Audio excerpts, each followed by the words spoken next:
أن نحظى بالقبول لديكم ونحظى بأصواتكم ونقولها لكم.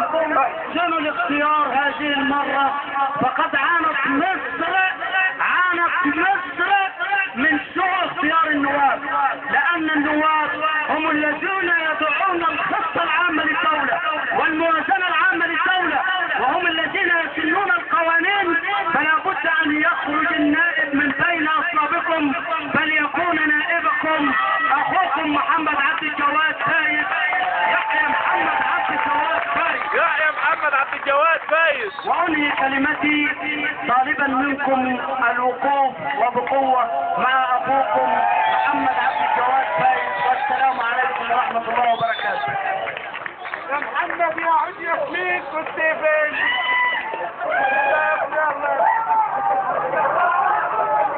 شكرا للأستاذ سامح. والآن كلمة الأستاذ محمد عبد الجواد فايز، وليتفضل. السلام عليكم ورحمة الله وبركاته. يحيى الميزان. يحيى الميزان. يحيى الميزان. يحيى الميزان. يحيى الميزان. يحيى الميزان. يحيى الوفد. يحيى الوفد. يحيى الوفد. يحيى الوفد. يحيى الوفد. بسم الله الرحمن الرحيم. وأقيموا الوزن بالقسط ولا تخسروا الميزان. صدق الله العظيم. والصلاة والسلام على اليتيم الذي شرف اليتم كله. الصلاة والسلام على الصبور الذي توج الصبر كله. الصلاة والسلام على الفقير الذي أعز الفقر كله. يا يتيما كالدر فت على اليتم ملايينا أدركوا الآباء. يا عليما وما خصصت حروفا أنت أعجزت به في الورى العلماء. يا صبورا على الأذى ومن له الأنفس ترضى بأن تكون فداء.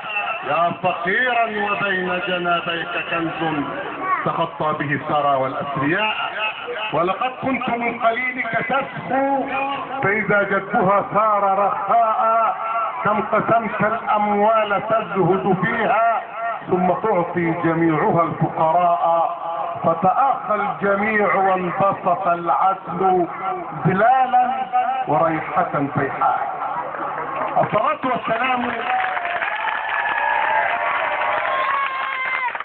والسلام على المبعوث رحمة للعالمين الصادق الوعد الأمين محمد بن عبد الله صلى الله عليه وعلى من والاه. أما بعد، أيها الإخوة، أتقدم بادئ في بدء أتقدم لحضراتكم بكامل الشكر وعظيم التقدير وخالص الامتنان إلى أهل قرية سلمون المخلصين الأوفياء على هذه المقابلة الطيبة وعلى هذا الحشد الهائل الذي إن دل على شيء فإنما يدل على أصالة هذا البلد وعراقة هذا البلد العظيمة بأهله المستمسكة بمبادئه المحافظة على قيمه. أيها الإخوة والأخوات الأعزاء، إنه من حقي أن أخوض الانتخابات، ومن حقي أن أرشح نفسي، ومن حقي أن آتي إليكم ساعيا راجيا أصواتكم طالبا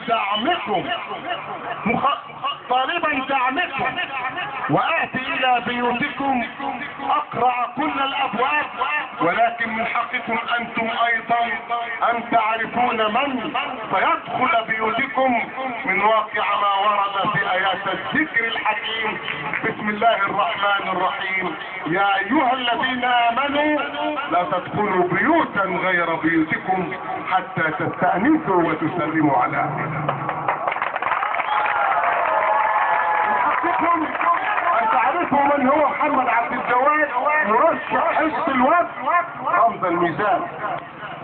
إنني اسمكم، اسمي من اسمكم، دمي من دمكم، كرامتي من كرامتكم، عزي من عزكم. ولذلك خضت هذه المعركة باسمكم معتمدا على الله ثم على دعمكم بأصواتكم وأصواتكم لأن أمثلكم في مجلس الشعب تمثيلا قويا وحتى أكون لكم نبراس حق وضمير أمة. أيها الإخوة والأخوات الأعزاء، قبل أن أبدأ حديثي معكم أقول لكم إن في الاتحاد قوة وفي التفرقة ضعف وهدان. فأبى العصي إذا اجتمعنا تكسرا وإذا افترقنا تكسرت الأحاد. فثقوا بالله واتحدوا، من ليس يسخو بما تسخو الحياة به فإنه أحمق بالحرص ينتحر. أيها الإخوة والأخوات الأعزاء، نحن مقبلون على معركة شرسة قد تكون غير شريفة، ولكن دعمكم أنتم هو القوة وهو الأساس. وقوفكم أنتم هو سيكون حائلا بين الظلم والطغيان. هذه المعركة التي أتت بقرية سلمون وأتت بأعز أبنائها في معركة شريفة وحصل على أعلى الأصوات فيما يسمى بالمجمع الانتخابي، ولكن إرادة القوة والظلم غدرت على إرادة هذه القرية. فأنا أعاهد الله ثم أعاهدكم أنني سأختص لكم، لأنه تم المكيال بمكيالين: مكيال الظلم والطغيان، مكيال الفساد والضلال. هذا هو المعيار الذي ينظرون إليه أكل الفتاة كل المواعي، المرتزقة، الضاعفين، المرتعشون، الذين يروجون، أصحاب الدعاوى الانهزامية والدعاوى السلبية، الذين يقولون في كل وقت وكل مكان أن الحكومة تزور الانتخابات. أنا أقول لهم أن الشعب لن يسمح لأحد بتزوير إرادة هذه الأمة.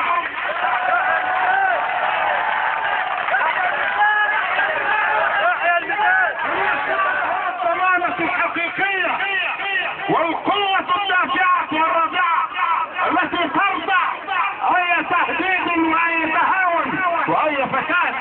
إذا الشعب يوما أراد أحياء فلا بد أن يستجيب القدر، ولا بد لليل الطويل أن ينجلي، ولا بد للقيد أن ينكسر إذا الشعب يوما أراد الحياة.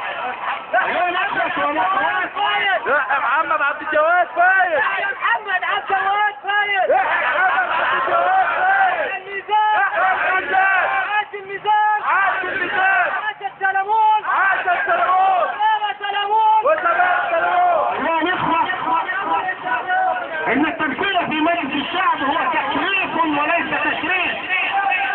لقد أخذه بعض من النواب للوجاهة الاجتماعية وللاغتنام المادي، ولكنه لم يراعون الله ولا الوطن في حق هذه الجماهير العريضة. نريد نائبا قويا يمثل إرادة هذه الأمة في البرلمان المصري. نريد نائبا فاهما واعيا مدركا لكل المؤامرات التي تحيط بهذه الأمة. نريد نائبا يدخل مجلس الشعب يخرج مثلما دخل. نريد نائبا لا يداهن ولا يرائي ولا يلوم في الحق لومة لائم. نريد نائبا متواجد بين الجماهير، اقامته دائمة ومستمرة ومستقرة ومعلومة لدى ابناء هذا الوطن. نريد نائبا حصانته تكون في خدمة الضعفاء والفقراء. نريد نائبا يخدم الضعفاء والفقراء من خلال هذه الحصانة. ولذلك رشحت نفسي لعضوية مجلس الشعب معتمدا على الله ثم عليكم، وعهدي معكم امام الله هو عهد الرجال الى الرجال رجال، هو عهد الاحرار الى الاحرار احرار. امداد الشعلة التي اشعلتها يا شباب هذا البلد المحترم انما هي شعلة للحق وشعلة للنور وشعلة للحرية. ايها الاخوة، انني لا اجد في احلك الظروف، لا اجد احلى ما قاله رسولنا الكريم صلى الله عليه وسلم في احلق الظروف واصعابها: اللهم اني اشكو اليك ضعف قوتي قلة حيلتي وهواني على الناس يا ارحم الراحمين ويا رب المستضعفين. الى من تكلني؟ الى بعيد يتجهمني او عدو ملكته امري؟ ان لم يكن بك علي غضب فلا ابالي. هذا كلامي مع خالقي عز وجل، ثم ياتي كلامي معكم انتم ايها الشرفاء ايها المخلصون الذين اذا تكلمتم ستخرج كل الالسنه. ابنكم محمد عبد الجواد رمز الميزان يوشح الوجه يناديكم ويناشدكم ان تتخذوه اسما لكم واخا بينكم، فانا منكم وبكم ولكم، بكم اكون وباذن الله استمر. ايها الاخوه ايها الاحباب ايها الاحرار، اقول لكم محمد عبد الجواد رمز الميزان ابنكم فلا تخسروه، والميزان رمزكم فلا تخسروه. اعداءكم يريدون ان يخسروا ميزانكم، قولوا لهم لا